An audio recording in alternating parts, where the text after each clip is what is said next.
सुप्रभात। आज हम माखनलाल चतुर्वेदी द्वारा रचित कैदी और कोकिला पाठ पढ़ेंगे। माखनलाल चतुर्वेदी की रचनाएं राष्ट्रीय भावना से युक्त हैं। उनमें स्वतंत्रता की चेतना के साथ साथ बलिदान की भावना मिलती है।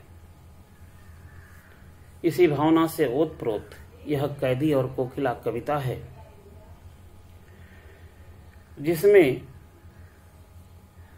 भारतीयों के शोषण तथा अंग्रेज स्वतंत्रता सेनानियों के साथ जेल में किए गए अमानवीय व्यवहार तथा यातनाओं का मार्मिक चित्रण हुआ है। तो आइए अब हम कविता की पंक्तियों को विशेष रूप से उसकी व्याख्या करते हैं।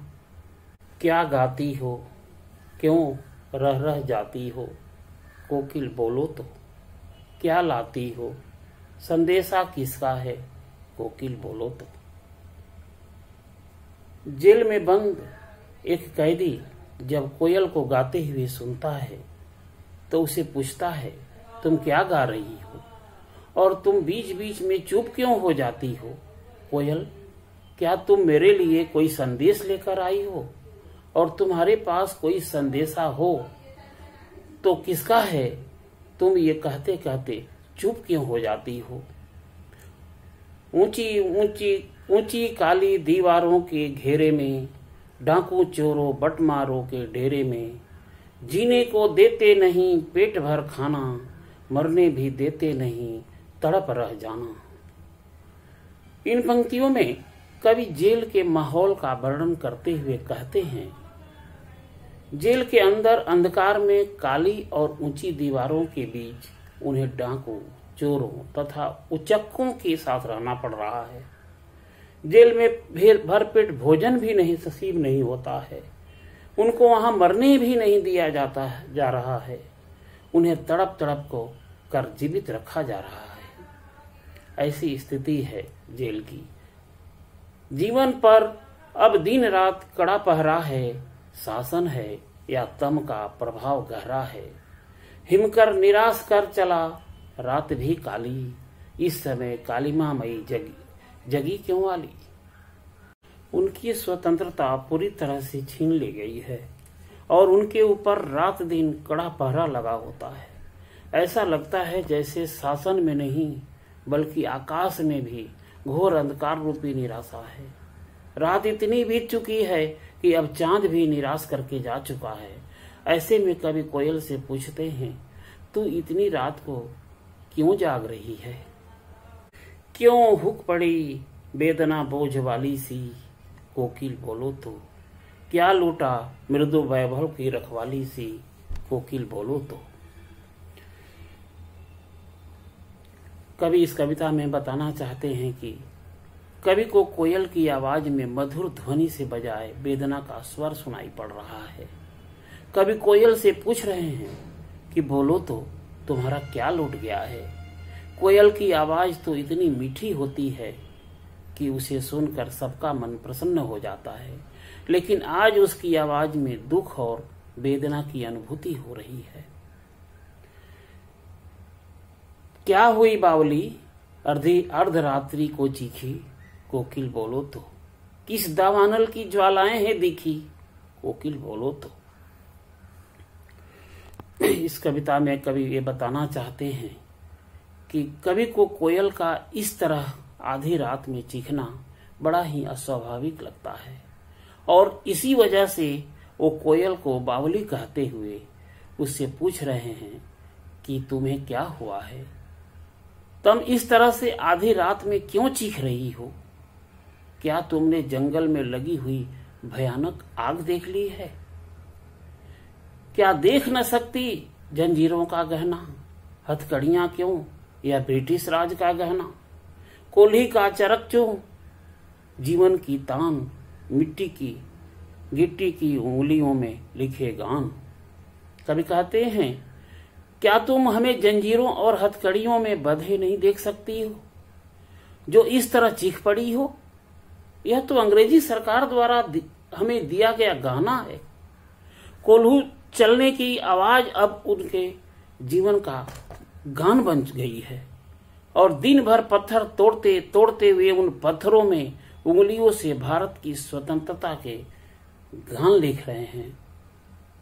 हूँ मोट खींचता लगा पेट पर जुआ, खाली करता हूँ ब्रिटिश अकड़ का कुआं। दिन में करुणा क्यों जगे रुलाने वाली, इसलिए रात में गजा ढा रही आली।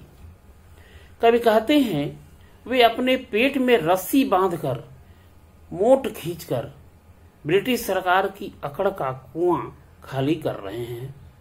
इसी वजह से दिन में उनके अंदर यातनाओं को सहने का आत्मबल आ जाता है और कोई करुणा उत्पन्न नहीं होती। इसलिए शायद तुम रात में कैदियों को सांत्वना देने आई हो।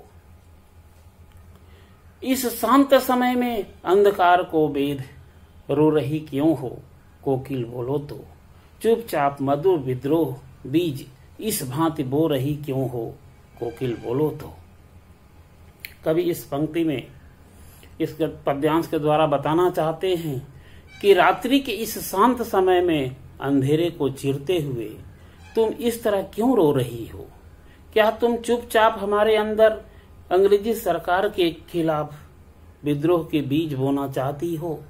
कोयल बोलो तो तुम्हारे मन में क्या है। काली तुम रजनी भी काली, शासन की करनी भी काली, काली लहर कल्पना काली, मेरी काल कोठरी काली। कवि कहते हैं इन पंक्तियों में कवि ने हर चीज को काला बताया है। काला रंग दुख और अशांति का प्रतीक माना जाता है।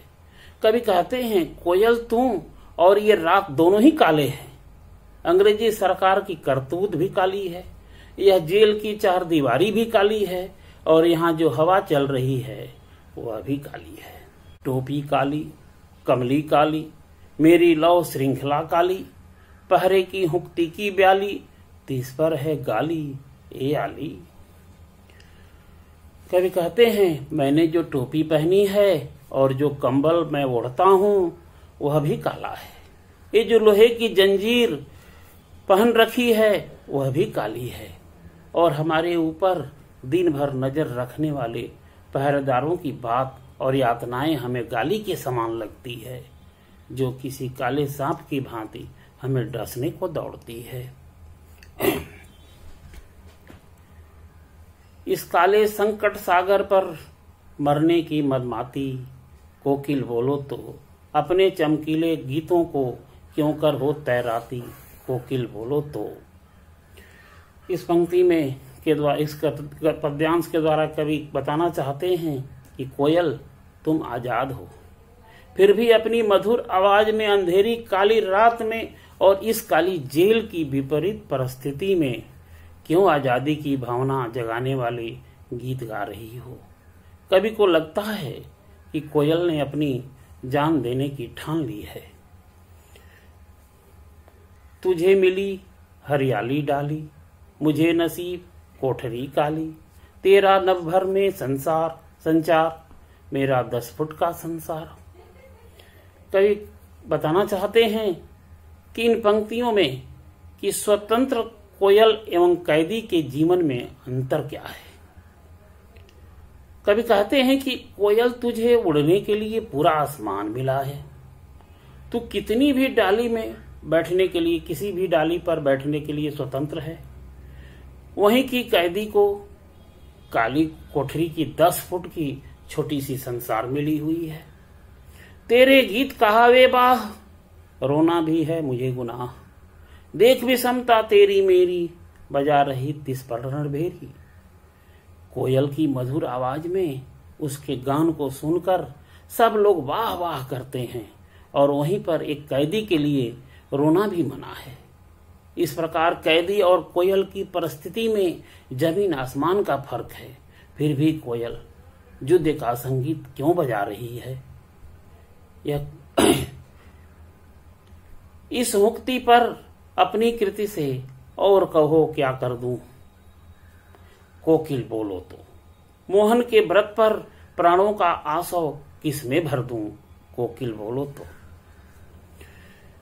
कवि कहना चाहते हैं कोयल से कि मुझे बताओ कि मैं गांधी जी द्वारा चलाए जा रहे स्वतंत्रता संग्राम में किस तरह अपने प्राण झोंक दूं। तुम्हारे संगीत को सुनकर मेरे अंदर क्रांति की अग्नि भड़कने दो तो लगी, लेकिन तुम मुझे बताओ कि मैं देश की आजादी के लिए और क्या कर दूं, और क्या कर दूं।